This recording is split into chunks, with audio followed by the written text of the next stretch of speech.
오늘 나눌 하나님의 말씀은 누가복음 14장 10절에서 11절입니다. 끝자리에 앉으라라는 말씀을 하나님의 말씀 전하겠습니다. 제가 대표를 읽겠습니다. 청함을 받았을 때에 차라리 가서 끝자리에 앉으라. 그러면 너를 청한 자가 와서 너더러 벗이어 올라 앉으라 하리니 그때에야 함께 앉은 모든 사람 앞에서 영광이 있으리라. 무릇 자기를 높이는 자는 낮아지고 자기를 낮추는 자는 높아지리라. 오늘 끝자리에 앉으라 라는 말씀으로 하나님의 말씀 7, 8분 정도 나누겠습니다.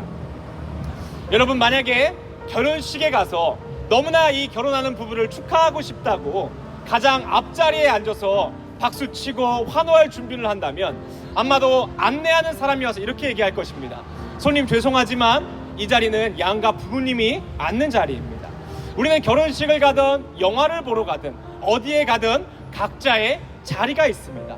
하물며 예수 믿고 그리스도인답게 살아가는 우리에게 그 자리는 굉장히 귀한 자리임을 다시 한번 생각해 보게 되는 오늘입니다. 예수님께서 예루살렘을 입성하실 때 무엇을 타고 입성하십니까? 나귀, 가장 초라한 나귀를 타고 입성하십니다. 그러나 이 시대 가운데 목사이고 목회자라는 사람들이 벤츠를 타고 BMW 타는 것이 소망이라면 과연 그 자리가 옳은 자리이겠습니까?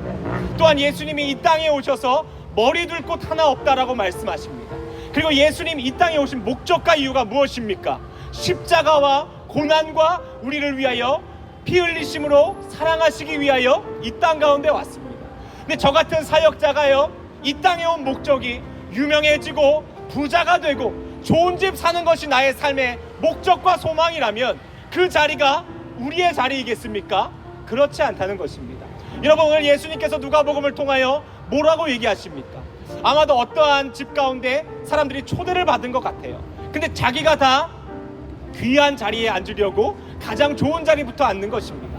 오늘 예수님이 그러한 사람들에게 뭐라고 말씀하시냐면 끝자리에 앉으라고 하십니다. 끝자리에 앉았을 때 너가 만약 귀한 사람이라면 그 집 주인이 너 왜 거기 앉아 있어? 빨리 일로 와라고 해서 모든 사람 앞에서 영광 받을 거라고 얘기합니다. 또한 누가복음 10장 13절에 보니 잔치를 베풀 때에 갚을 것이 있는 부자와 유명한 사람들을 초대하는 것이 아닌 갚을 것이 없는 가난한 자와 병든 자와 눈먼 자를 초대하라고 합니다. 왜냐하면 그들은 갚을 것이 없기 때문입니다. 그러나 예수님께서 뭐라고 말씀하시냐면 그러한 사람들을 초대할 때에 하나님이 갚으시리라 라고 말씀하십니다. 오늘 예수님의 끝자리에 앉고 잔치를 베풀고 좋은 일을 할 때에 왜 가난한 사람들을 초대하라고 합니까? 그것은 하나님께서 모든 것을 아시기 때문입니다. 하나님께서 상 주시는 분임을 여러분 믿으시기를 바랍니다. 하나님께서 모든 것을 아시고 우리 가운데 후히 주시는 분임을 여러분 깨달아 알기를 바랍니다. 그러나 우리 인간의 마음이 어떻습니까? 가장 좋은 자리에 앉고 싶고 유명한 사람이 나를 알아주면 내가 마치 출세할 것 같은 생각을 가지며 살아갑니다.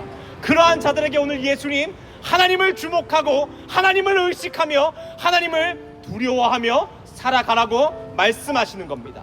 그리스도인의 진정한 자리가 어디입니까? 끝자리라는 것을 여러분 기억하십시오. 근데 우리의 자리가 왜 끝자리입니까? 여러분, 만약에 예수님이 이 땅에 오셨어요.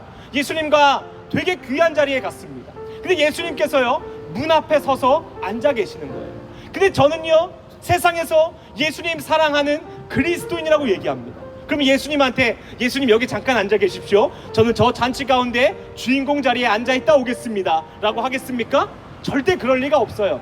내 보스 뒤에 앉아 있는 거예요. 내가 섬기는 분 뒤에 있는 거예요. 그러니 우리가 늘 끝자리에 앉아 있어야 됩니다. 왜냐하면 예수님은 이 땅에 오셔서 늘 사랑하셨고 겸손하셨고 약한 자와 아픈 자와 가난한 사람들을 위하여 사역하셨기 때문입니다. 제가 오늘 이 말씀을 준비하면서요 굉장히 회개하고 자책드는 일들이 너무나 많았습니다. 특별히 제가 한 3주 전에 아버지가 돌아가셔서 장례식을 하는 가운데 너무나 귀하고 많은 분들이 오셔서 위로해 주셨습니다. 그 가운데 연락을 하지 않았던 오래된 친구들도 있었고 이 사람은 올지 몰랐는데 하는 그런 귀한 분들이 너무나 많았어요. 근데 사람의 마음이라는 것이요 와야 되는데 오지 않은 사람들에 대한 미움이 너무나 제 마음에 큰 거예요.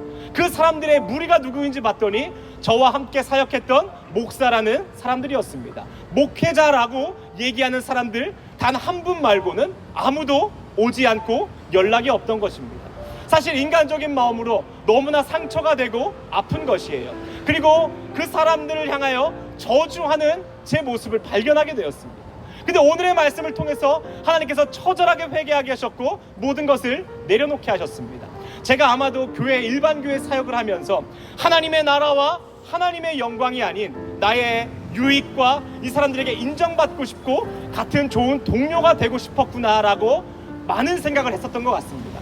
근데 오늘 하나님께서 끝자리에 앉고 잔치를 베풀 때에 가난한 자들만 초대하라는 말씀을 보면서 내가 과연 그렇게 살았는가? 그렇지 않은 거예요.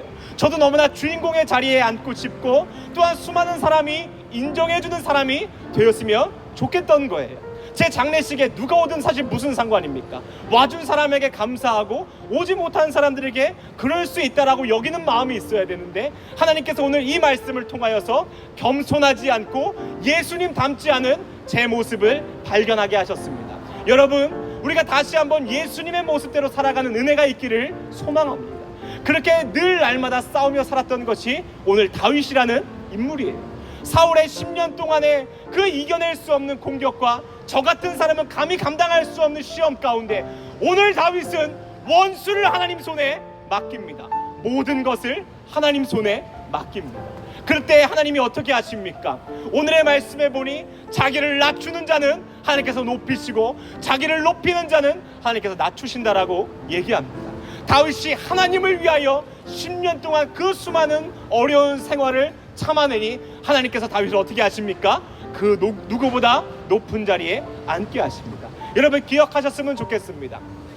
이 세상이 아닌 하나님을 높이는 그 자리에 있을 때 하나님은 우리를 귀하게 여기시는 분입니다. 우리가 하나님을 의식하면서 주인공의 자리, 세상 모두가 원하는 자리가 아닌 끝자리에서 예수님과 함께 할 때 하나님은 그때 우리를 친구라 부르십니다. 그때 세상은 우리를 그리스도인이라 얘기합니다. 왜 모든 목사와 목회자와 교회가 무너졌습니까? 예수 그리스도를 닮음이 하나도 없기 때문입니다. 여러분, 이 부족하고 가난한 종도요, 늘 가난하고 애통한 종 되기를 간절히 원합니다. 나귀를 타고 다니는 종이 되기를 원하고 머리 둘 곳 하나 없는 삶일지라도 그리스도인답게 살아가는 것이 오늘 저의 소망이 되었습니다.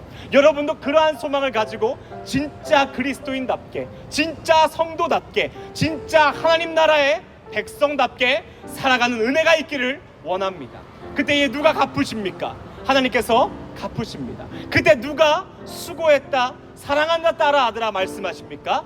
하나님께서 그렇게 말씀하십니다. 진짜 그리스도인답게 살아가는 우리가 되기를 이 시간 원합니다.